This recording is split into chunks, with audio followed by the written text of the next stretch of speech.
Baby girl, you are so pretty, pretty, pretty, pretty. Baby girl, you are so pretty, pretty, pretty, pretty. Females made you just to trick me, trick me, trick me, trick me. 'Cause baby girl, you are so easy, baby. The only reason that I can do tonight is 'cause I know you were invited. The only reason that this dress is getting tight is 'cause I thought that you would like it. I'm only Welcome to Jessica Javens Talk. I'm Jessica Javens, and if this is the first time that you're tuning in, welcome. Let me tell you a little bit about me. I was actually born and raised in Brazil, and I moved as a young adult to the United States with a dream, maybe perhaps the American dream. And pretty soon that universe of possibility started to become real. I met an amazing man that I married, and I adopted legally his 4 beautiful, gorgeous children. And I started to climb also on the corporate ladder until I became an executive. And wow, that was a dream come true. However, my body was telling me something different, and I had to start listening. I had about 80 pounds of stress, overweight on myself. I started having anxiety, 3 a.m. wake-ups, brain fog. My skin started having rashes, which dermatologists' creams would not work, and so many other symptoms. And it came to a breaking point. I had to do something about it. And I am so happy that I didn't give up on that, because I was able to find a strategy that actually worked for me, that helped with my mind, my nervous system, and my body. And today, my mission is to help as many people as I can and inspire them to do the same for themselves so they can be their best version yet. And I'm pretty sure that if it's not my story, there's other stories in season 1 or 2 that you will probably connect. If not, perhaps a future guest, or even better, today's guest. And I want to welcome, and please, you need to stick until the end so you understand why I'm saying this.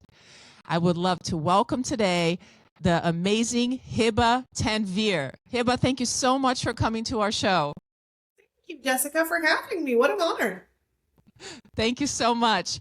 Hiba is the founder of HT Compassion. She's also a public speaker, an author.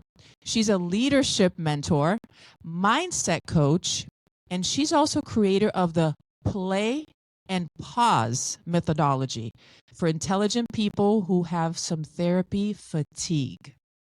She's also an EQ strategist and also, like me, a mother in leadership. So this is an awesome opportunity. So if you're a woman, you're a leader, you're middle-aged, oh my gosh, you need to stick to the end of the show. So Hiba, how did your own journey with emotional awareness begin? Tell us a little bit about that. So, Jessica, since I was little, right, I remember being like 5, 6 years old, and I remember doodling the word zest in block letters everywhere as soon as I learned how to write. I did not even know what the word meant, like what 5 or 6-year-old knows what zest means. But I would doodle it everywhere, and obviously didn't think much of it, but I always knew that I was very sensitive and perceptive to the emotions of people around me. And as I, got older, I was also very peace loving, which meant that I was, that was always the mediator, the peacekeeper. And that was just, it went with who I was. I just liked peace.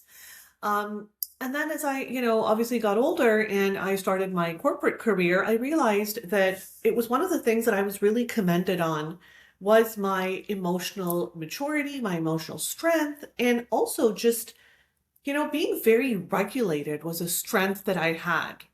And I felt that the more I was living and the more personal experiences I gathered in my own life, I realized that being emotionally regulated is it's the backbone and the crux of everything that we do. And yet it's one of those things that we typically majorly learn just from our environment.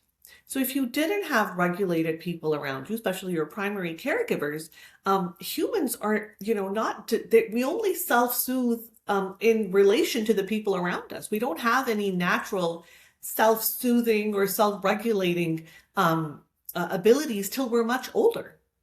And so if your foundation in that is weak, it's hard. And, I think my exposure to that just kind of grew as I realized that if you can lend people your calm, you really do help them make better decisions. You help them feel more in control. You give them a sense of calm that they are clearly struggling with. And without being in a regulated state, Jessica, no learning, no growth, no transformation, nothing happens. That makes so much sense. Thank you for saying that. Um, I'm thinking back about my own journey and how that fits in, and it makes perfect sense.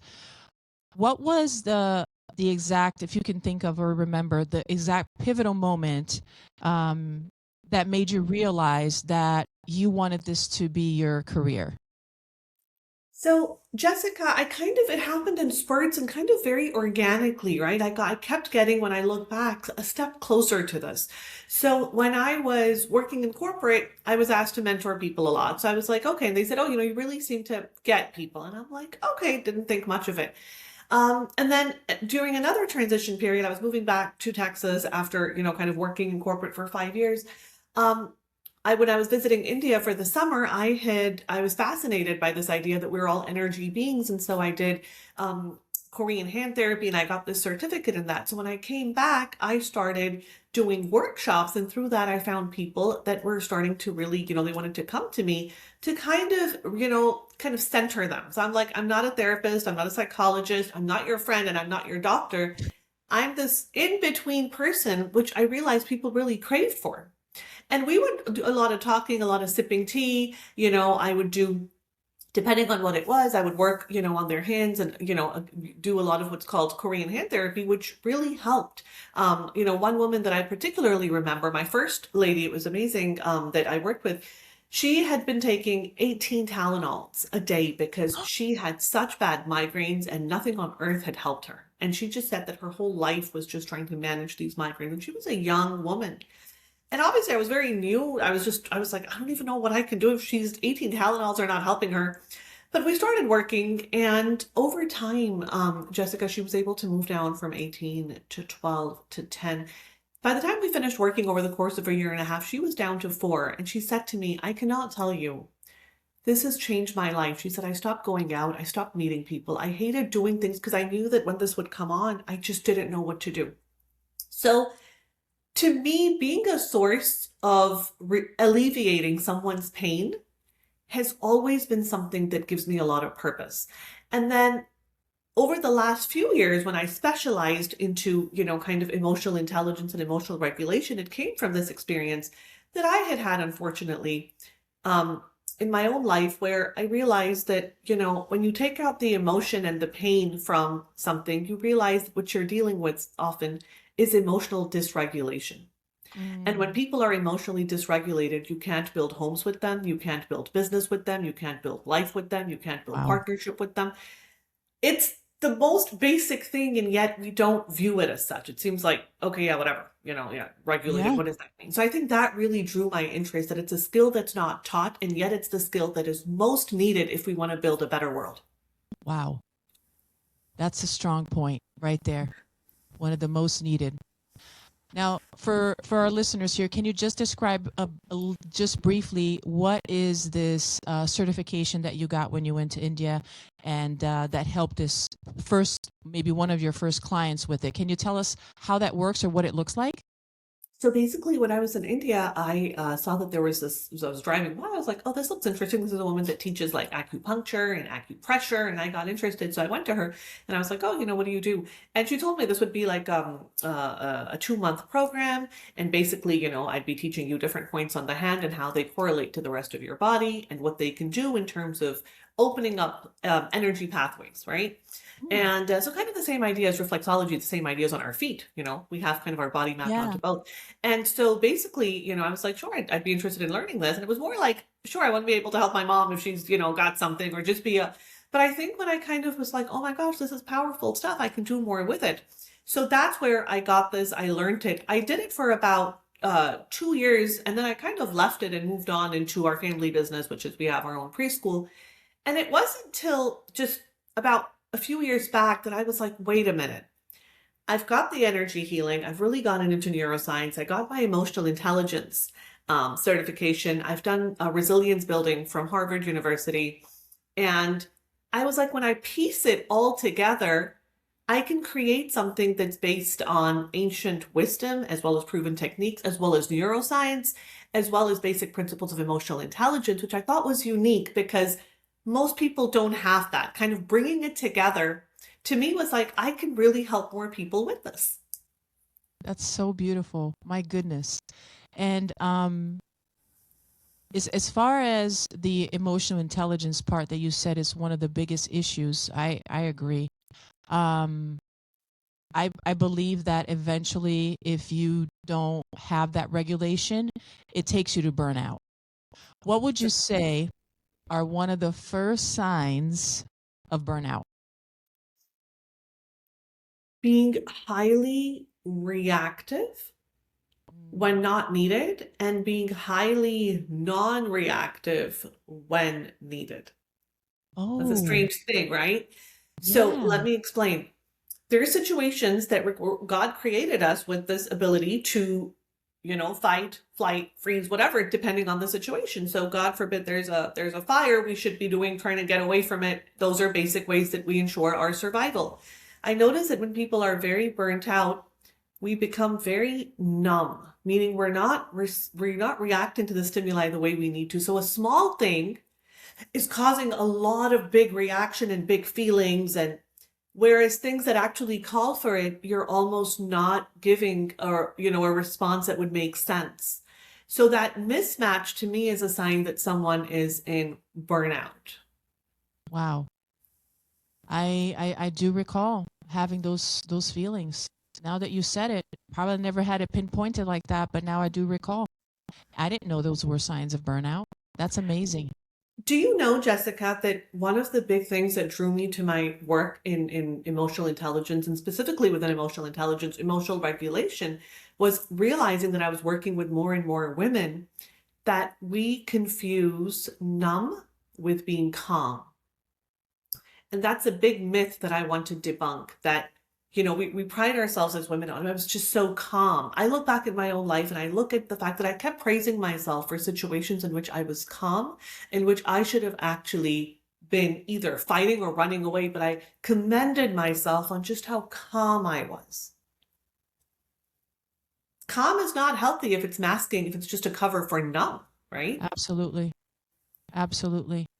Wow. And would you say that a lot of us actually do that without even noticing it? Oh, totally, totally. We're spending half our lives just like that without even Oh knowing it, because gosh. on the surface, we are calm. We are appearing to be very, very competent, very highly functional, but inside we're operating from serious emotional depletion.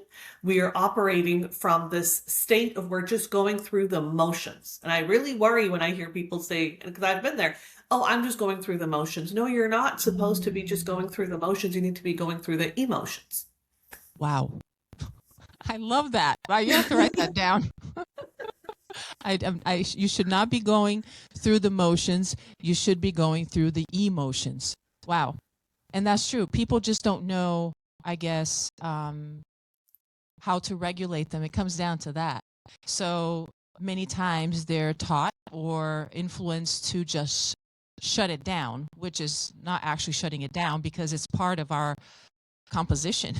It's part of Exactly. humanity is to have it. So how are you going to just shut it down? Or even the most common word people probably use is suppress, right? It's not, it's very damaging. And over time, how that can become so many different illnesses. Like I was having some of those symptoms, you know what I'm saying? On my body. The body starts having to somehow process that. If you're not doing it the right way, it has to go somewhere. True. And our body whispers. And if you don't listen, it'll have to keep speaking a little louder, but eventually it will get your attention. That is so true. That is so true. And it's funny that sometimes it takes a person to have the body actually screaming for them to start doing something, and it's sad. And this is why the awareness and that we're bringing here is so important. Now, let me ask you this, Hiba. How do you see now the emotional intelligence intelligence in modern day? Things have been shifting very much, and you and I also spoke about and working together on with the transition in the modern world with AI. So how do you see emotional intelligence evolving alongside AI? I think that we're living through a time of very rapid transformation, right? And there is, speed and just with AI, it's changed everything. And I think, and I believe that, at the heart of my work is this idea that in the artificial intelligence era, emotional intelligence is the real intelligence. And let me explain what I mean by that.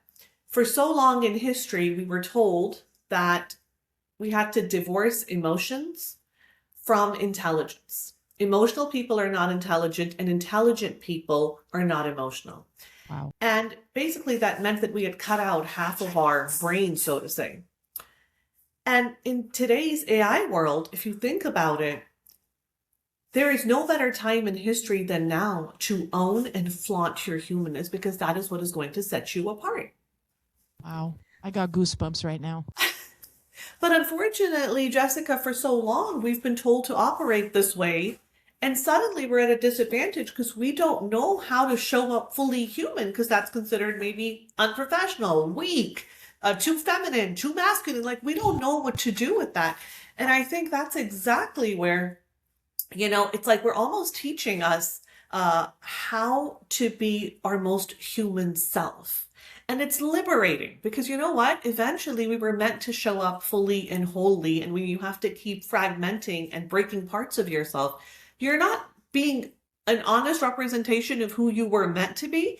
And also, you're not even your smartest self, right? So I think bringing emotional intelligence is bringing all your pieces together and realizing that your emotions have intelligence. Oh my gosh, that is so beautiful. Our emotions have intelligence, absolutely. And the other part that I loved how you put it is there has never been a better time for us to do that. I was waiting for you to say something probably very negative. and and you said that, I'm like, she's right. She's right. This is a huge opportunity.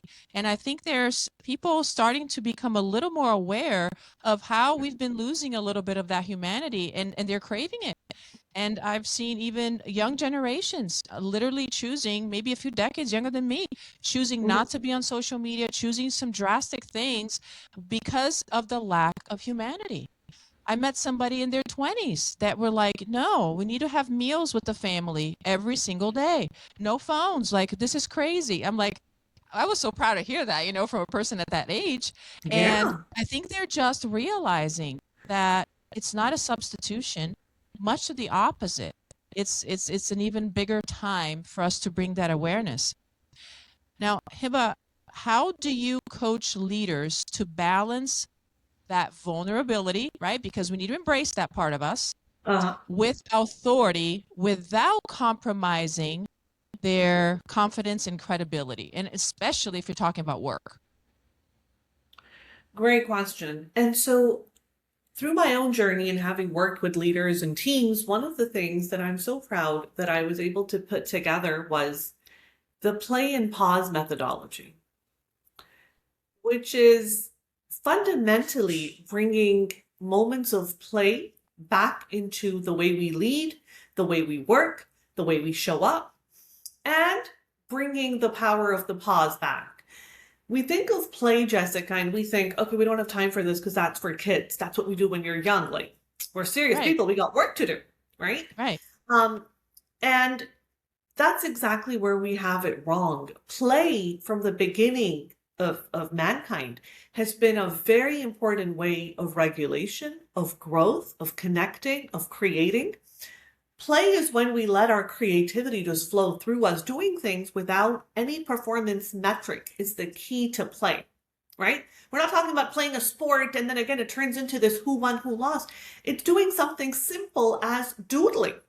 When you're singing in the kitchen, when you're dancing, when you're, just having a fun, silly conversation with someone. Hey, tell me, what would you do if you were a dog? Just anything like that, right? You creating moments of micro play. which is so crucial to, again, realigning ourselves with our humanness and allowing us to kind of show up with that.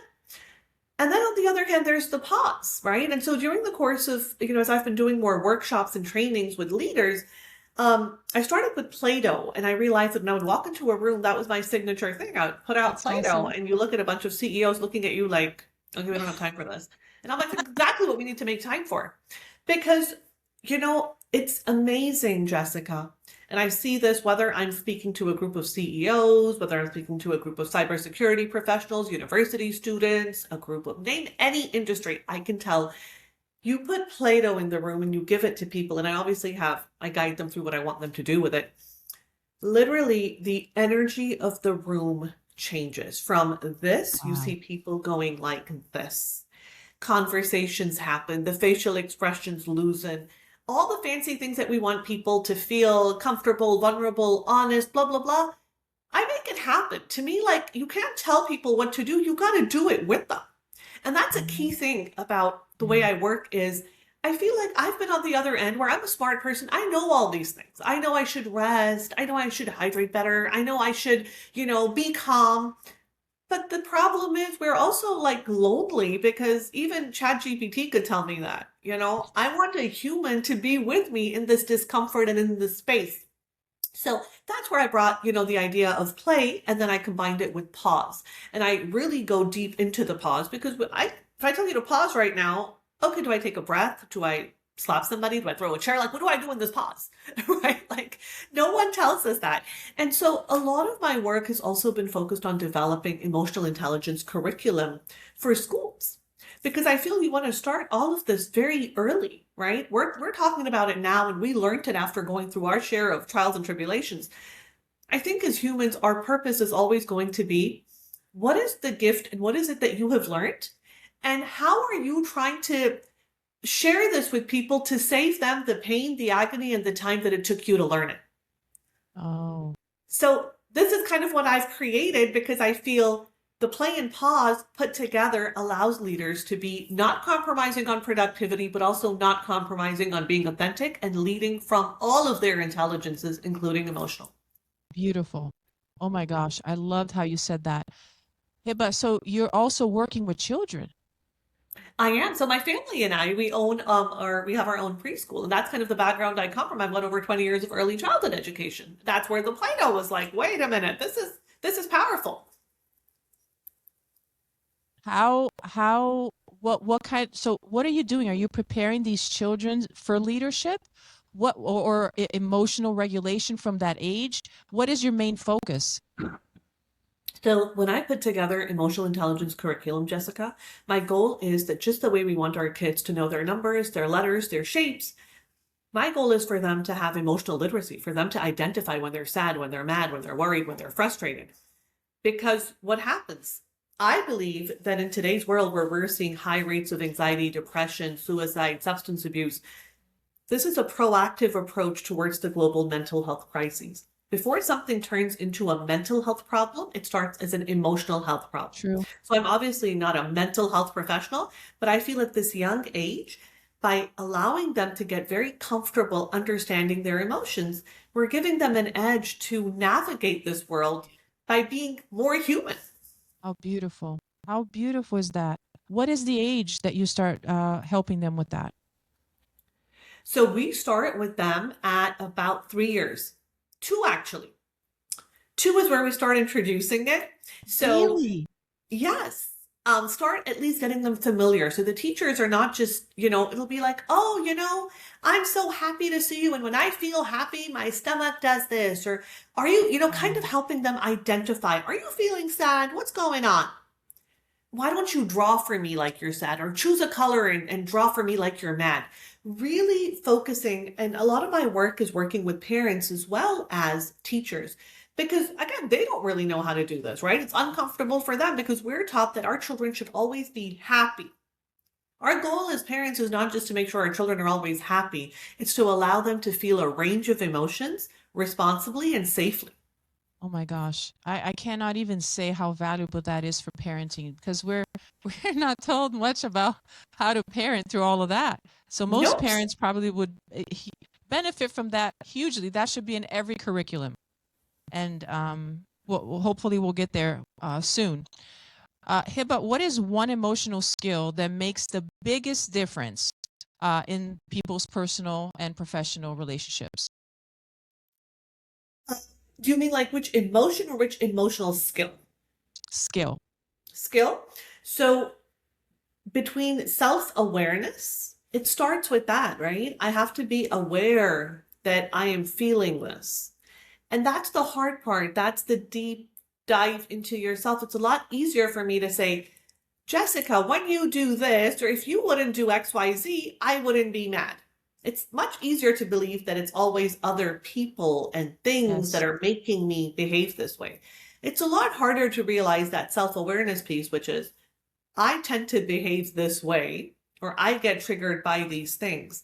But self-awareness is that awareness piece. It's that deep inner reflection. Self-management is realizing that you are not responsible. You are only responsible for yourself. Meaning, self-awareness without self-management is basically a license to be obnoxious. Oh, wow. And we don't want to be that person, Jessica.